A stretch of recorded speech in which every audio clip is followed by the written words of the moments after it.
శ్రీమాత్రే నమ.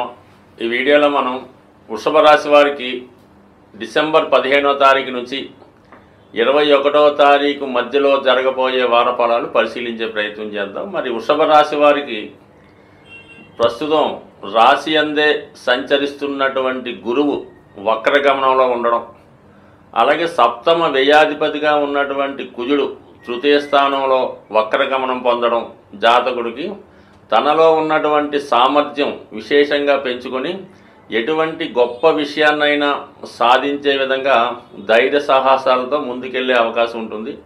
అలాగే మీ యొక్క ఈ ప్రయత్నంలో మీ యొక్క అన్నదమ్ములు కానీ రక్త సంబంధికులు కానీ మీకు సహకరించే అవకాశం ఉంది.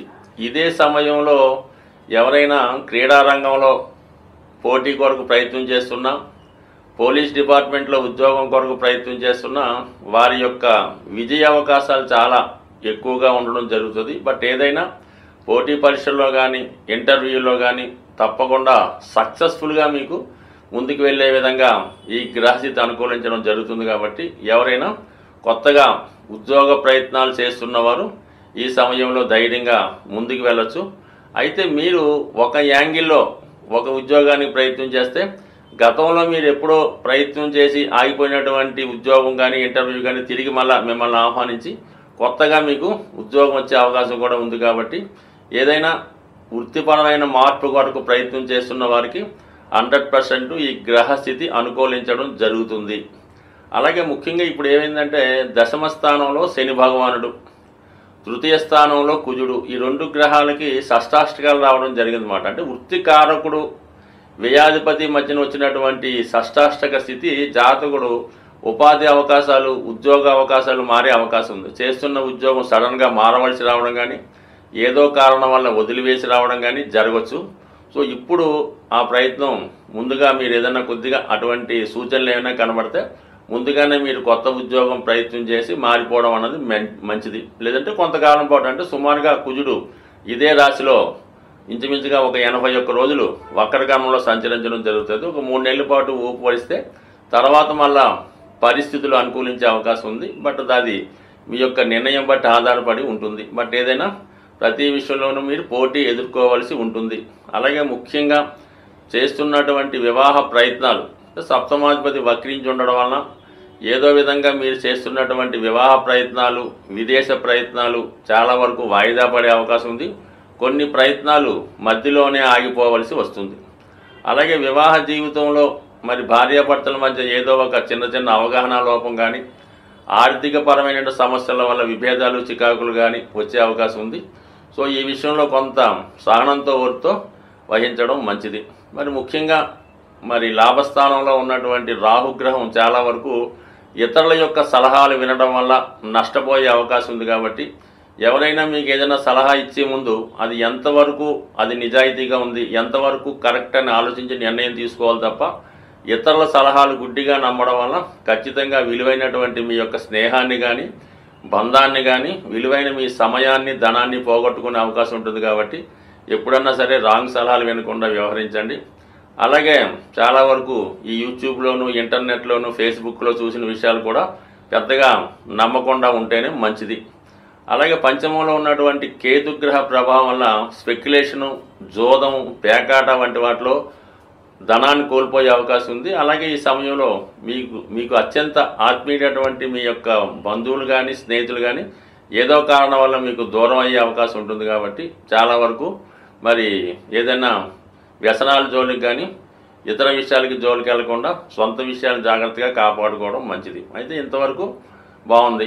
సప్తమ స్థానంలో బుధగ్రహ సంచారం, ధన పంచమాధిపతిగా ఉన్నటువంటి బుధుడు సప్తమ స్థాన సంచారం వల్ల మీరు ధన విషయంలో మీరు చేస్తున్నటువంటి ప్రయత్నాలు చాలా వరకు సఫలీకృతం అయ్యే అవకాశం ఉంది. కానీ ఈ సమయంలో మీకు ఇష్టమైన వారితో కానీ మీ అన్నదమ్ములతో కానీ మీ యొక్క మేనమామలు, బంధువులతో అనుకోకుండా కొన్ని విభేదాలు, చికాకులు వచ్చే అవకాశం ఉంది. చిన్న విషయాలు పెద్దవిగా మారి కొంత అపోహలకి, అనర్థాలకి దారితీసే అవకాశం ఉంది. కాబట్టి సో ఏదైనా వృషభ రాశి వారికి రాశిలో గురువు ఉన్నాడు కాబట్టి ఏ విషయంలోనూ తొందరపడకుండా రాజీ మార్గంలో వెళ్ళడం వల్ల నిజాయితీగా మీరు చేస్తున్నటువంటి వ్యవహారాలు ఎదుటివారు ఎంత శత్రువు మీకు ఎంత మీ మీద దుష్ప్రచారం చేసినా అప్రతిష్ట పాలు చేద్దామని ప్రయత్నం చేసినా 100కి 100 పాలు దాని నుంచి మీరు బయటపడే అవకాశం ఉంటుంది. చిన్న చిన్న విషయాలు పట్టించుకోకుండా నిదానంగా వ్యవహరిస్తే అన్ని సమస్యలు సాల్వ్ అయ్యే అవకాశం ఉన్నది. ముఖ్యంగా మరి భాగ్యస్థానంలో శుక్రగ్రహ సంచారం జాతకుడు విదేశ ప్రయాణాలకు కానీ విందు వినోద విహారయాత్రలకి అనుకూలమైనటువంటి సమయంగా మనం భావించవచ్చు. స్నేహితులతో కలిసి చక్కని ఎంటర్టైన్మెంట్ కార్యక్రమాల్లో పాల్గొనే అవకాశం ఉంది. జాతకులు ఏ రాశి వారైనా వారి యొక్క గ్రహస్థితిని అనుకూలంగా మార్చుకోవడానికి, గ్రహాల యొక్క దోషాల నుంచి బయటపడడానికి ప్రతి నెల కూడా ఏదో ఒక కార్యక్రమాలు, ఏదో ఒక పుణ్య రోజులు రావడం జరుగుతూ ఉంటుంది.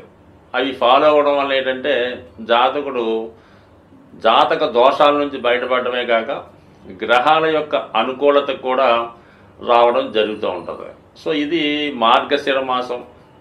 మనకి ఈ మార్గశిర మాసంలో వైష్ణవ దేవాలయాలు, విష్ణుమూర్తి దేవాలయాలు, వెంకటేశ్వర స్వామి దేవాలయాలు దర్శించడం వల్ల జాతకుడు ఎక్కువ ఫలితాన్ని పొందడం జరుగుతూ ఉంటుంది. ముఖ్యంగా విద్యార్థులు, వ్యాపారస్తులకి ఈ మాసంలో మీరు ఏదైనా ఒక వైష్ణవ దేవాలయంలో, వెంకటేశ్వర స్వామి టెంపుల్లో విధి విధానంగా అర్చన చేయించుకోవడం కానీ, ఎక్కువగా స్వామికి ఇష్టమైనటువంటి తులసి దళాలు మాల ఇవ్వడం కానీ, తులసి దళాలతో పూజించడం కానీ చేయడం వల్ల జాతకుడికి అంటే మనకి విష్ణు భగవానుడు తలుచుకుంటే అన్ని రకాల సౌకర్యాలు ఇవ్వగలడు. అలాగే జాతకం దోషాలతో సంబంధం లేకుండా ఎంత ఐశ్వర్యాన్ని ఇవ్వడం జరుగుతుంటుంది. కాబట్టి ఈ మాసంలో విష్ణుమూర్తి ఆరాధన అన్నది చాలా ఇంపార్టెంట్గా ఉంటుంది. కనీసం ఒక గురువారం కానీ, ఒక శనివారం కానీ ఈ విధంగా చేసుకోవడం వల్ల జాతకుడు తన దోషాల నుంచి బయటపడతాడు. అయితే ఈ వారంలో మనకి ఈ 18వ తారీఖున అంటే పౌర్ణమి వెళ్ళిన తర్వాత సంకష్టాల చతుర్థి రావడం జరుగుతుంది. ఇది విఘ్నేశ్వరుడు సంబంధించింది కాబట్టి అంటే ఏదైనా ఒక దేవుడు కానీ, ఒక దైవం కానీ, ఒక వరం కానీ, ఒక దేవత కానీ, నవగ్రహాలు కానీ జాతకుడికి అనుకూలంగా ఇవ్వాలన్నా, ఒక వరాన్ని ఇవ్వాలన్నా కూడా విఘ్నేశ్వరుడి యొక్క అనుమతి తప్పనిసరిగా ఉండాలి. విఘ్నేశ్వరుడికి అనుమతి లేకుండా ఎవరు ఏ దేవత కూడా జాతకుడిని అనుగ్రహించలేదు. అలాగే జాతకుడు కూడా ఫలితాన్ని పొందలేకపోతుంటాడు. అందుకని భగవంతుడు ఇచ్చినవి మనకు పొందాలంటే కంపల్సరీగా విఘ్నేశ్వర ఆరాధన తప్పనిసరి.